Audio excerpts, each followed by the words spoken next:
On June 28th, the Associated Press reported a number that should have been the biggest chip story of the year. Buried inside it was a confession Nvidia made months earlier in a document very few people read. Here is what that document actually says and what it means for every company watching China right now.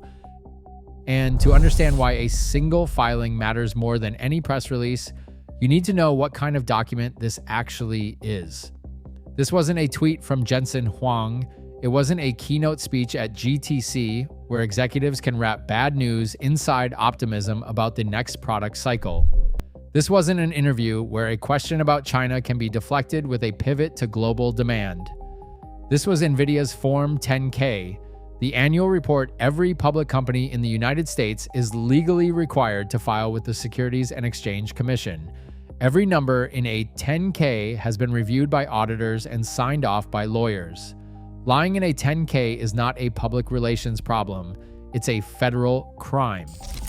So when Nvidia's legal team wrote in February 2026 that the company was effectively foreclosed from competing in China's data center computing market, that sentence had to survive a level of legal scrutiny that no marketing slogan or earnings call talking point ever does. Companies don't put language like that into federal filings because they want to. They put it there because they have no defensible alternative. This matters because of where Nvidia started. And the gap between where it started and where it is today is one of the steepest market share collapses in the history of the semiconductor industry. To understand how far that has fallen, you need the basic shape of the last 4 years. Before 2022, Nvidia was not just a major player in China's AI chip market, it was, by most credible estimates, the market itself. Jensen Huang has cited a figure of roughly 95% market share. Whether the precise number was 93 or 96 matters less than the structural reality. Virtually every major Chinese cloud company, every AI lab, every hyperscaler building inference and training infrastructure was buying Nvidia silicon. The A100 and then the H100 were the default. Alternatives existed in theory, but in practice, no Chinese company had a chip that could run the same workloads at comparable efficiency. Then in October 2022, the United States imposed its first major round of export controls on advanced AI chips heading to China. The restrictions targeted chips above specific performance thresholds measured in compute density, memory bandwidth, and interconnect speed. Nvidia responded the way any company protecting a near monopoly would. It engineered chips specifically calibrated to sit just under those thresholds. The H800 and later the H20 were designed from the ground up to be legal under the rules as written. For a while that worked. Chinese hyperscalers like Alibaba, ByteDance, and Tencent kept buying. Revenue kept flowing.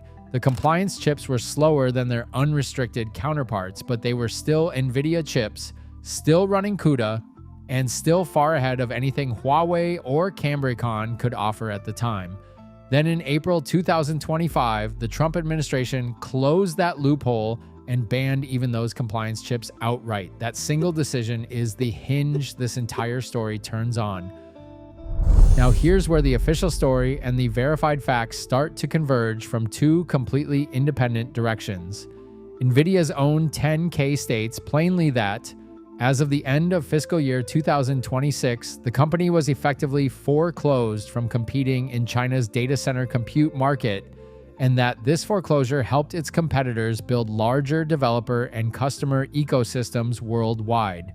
The filing goes further. It states explicitly that unless Nvidia is able to return with a product that meets the approval of both the US government and the Chinese government, its lost opportunity and the benefit to its competitors will have a material and adverse impact on its business, operating results, and financial condition.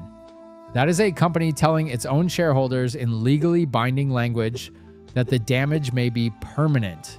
The same filing discloses a $4.5 billion charge tied to excess inventory and purchase obligations for the H20, the chip Nvidia had specifically designed to stay legal in China. Beijing blocked Chinese companies from buying it. Washington had approved it. Neither approval mattered. The chips sat in warehouses. That $4.5 billion number is not an estimate from an analyst or a projection from a research firm. It is an audited figure in a regulatory filing, a real cost of a market exit that the company had spent 2 years trying to engineer its way around. What the market research adds on top of that is where the picture gets sharper. According to Bernstein Research, cited by the Associated Press on June 28th, Nvidia held roughly 39 to 40% of China's AI chip market in 2025, running close to even with Huawei.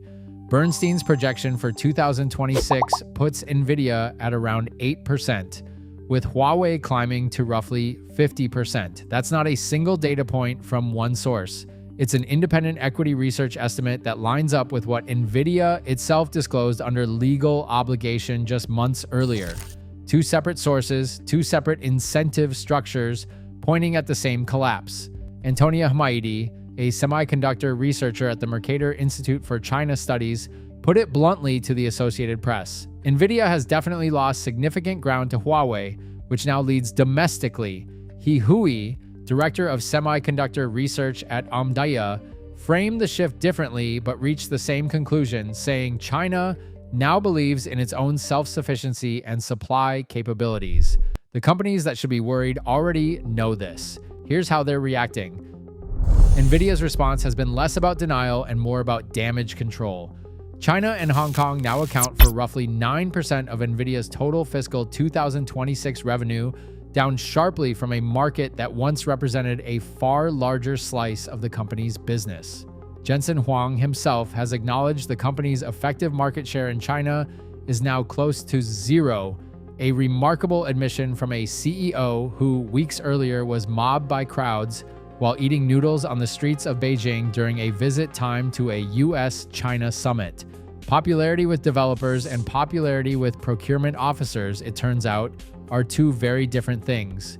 Bernstein separately noted that China's domestic AI chip production capacity is growing fast enough that by 2028, China may be producing more domestically made AI chips than its own domestic demand requires. If that projection holds, the window for Nvidia to re-enter the market doesn't just narrow, it closes. What is still genuinely unresolved is how Huawei's chips actually perform next to Nvidia's head-to-head on identical workloads. Industry analysts describe the Ascend 950 series as roughly comparable to Nvidia's H200, but that comparison varies depending on which benchmark and which methodology you use. The honest answer here is that Huawei's chips are good enough to win a market, even if nobody outside the companies involved can say precisely how good on every single metric. What we can say with confidence is the status of this technology. This is not a lab prototype and it is not a pilot production line. Huawei's Ascend chips are already commercially deployed at scale inside China, running in data centers, sold to customers, generating revenue. Huawei shipped approximately 812,000 Ascend chips in 2025 and projects roughly $12 billion in AI processor revenue for 2026, a 60% increase year on year. But here's the part nobody is talking about, what this means for you specifically. Start with prices. If you're buying consumer GPUs or gaming laptops in the West, this story barely touches you. Nvidia's China retreat is concentrated entirely in data center and enterprise AI hardware, not in GeForce cards. If you're a developer or a company building AI infrastructure inside China, though, the practical effect is that your hardware options are now overwhelmingly domestic, and that supply is tightening as demand from Alibaba, Tencent, ByteDance, and DeepSeek climbs faster than production can scale. On availability, this isn't a future prediction. Huawei's Ascend chips aren't waiting for a pilot line. They're shipping now, inside real data centers in volume. And on investment, the only honest framing is the factual one. Nvidia's stock has not collapsed because of this disclosure because China was already a shrinking part of its global revenue mix. The bigger financial signal sits with the $4.5 billion charge, a concrete, audited cost of a market exit that the company spent 2 years trying to avoid. Here's my honest read on what this actually changes and what it does not. This is not a story about Chinese chips suddenly becoming better than American ones in some absolute sense. Performance gaps, where they exist, are still real. What changed is structural, not technical. A 4-year policy decision created a vacuum, and Huawei filled it, not because it had to win on raw silicon, but because Nvidia was legally barred from competing for the business at all. The 10K does not say Nvidia lost to a better product. It says Nvidia was foreclosed.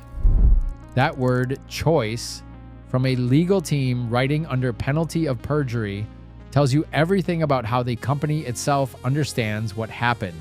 So here is the question worth sitting with. If the company that built the global AI boom can lose an entire national market in 4 years and then put that loss in writing inside its own federal filing, does that prove export controls work exactly as intended, or does it prove they handed an entire generation of customers, developers, and infrastructure to the one competitor the policy was designed to weaken?